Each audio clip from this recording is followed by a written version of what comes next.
911, what's the location of your emergency? I think I need an ambulance. Okay, what's going on? The truck fell on my stepson. Are you with your son right now? He's not alive. Is he breathing? No.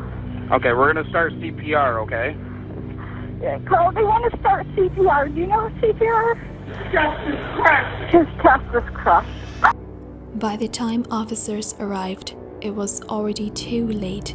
Levi Carlson, a young father, crushed beneath the truck, his lifeless body pinned to the cold concrete floor, and standing nearby, sobbing and shaking, was his own father, Carl Carlson.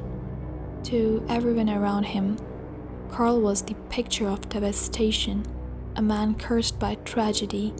He'd already lost his wife in fire years earlier.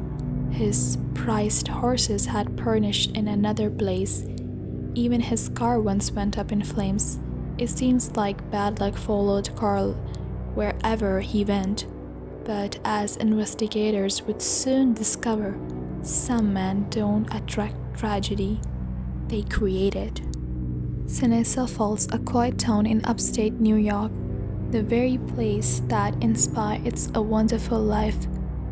But for Carl Carlson, life was anything but wonderful. He lived here with his second wife, Cindy, and their young son, Alex. To neighbors, Carl was a devoted husband and a hard-working dad who had overcome heartbreak. Years before, he had been hailed a hero, saving his children from a burning house in California that tragically took the life of his first wife, Christina. Sydney remembered seeing that old newspaper article. They had called him a hero. But what she didn't realize back then was that heroes don't always tell the truth. Cindy fell for Carl's charm, his calm voice, his tragic past. He told her he had done everything he could to save Christina, but the flames were too high, the smoke too thick. Still, something didn't add up. There were no burn scars on Carl's body, and the way he talked about that fire, it felt rehearsed, almost too clean. But love has a way of blinding the senses. Cindy pushed away her doubts. They built a family together. Laughter filled their home. For a moment, life really did seem wonderful. Until one night, it happened again. Cindy woke up to Carl shouting for her to call 911. Their barn was on fire. Inside were 3 of his prized Belgian horses, all burned alive. Carl said he had tried to save them, but the doors were metal, too hard to touch. Cindy noticed something strange. He said he heard the fire crackling from their bedroom window, but from where she stood, there was no way he could have seen or heard it that early. The flames had not reached that point yet. The pattern of tragedy was starting again, and soon it would claim another life. Carl's son Levi from his first marriage had grown into a quite hard-working man, still haunted by the fire that killed his mother. He had heard her screams that night. He could never forget them. Levi longed for his father's approval. Despite the years of emotional distance, he kept coming back, doing odd jobs for Carl around the property, hoping, maybe, to finally earn his respect. Then one cold afternoon, Carl handed Levi $50 and asked him to fix his old truck in the garage. A few hours later, Levi was dead. The truck had somehow fallen, crushing his chest. Carl claimed it was an accident, that he found his son like that when he got home. He screamed, he cried, he threw himself to the ground. Everyone saw a man destroyed by grief, but Cindy saw something else. She saw a man performing.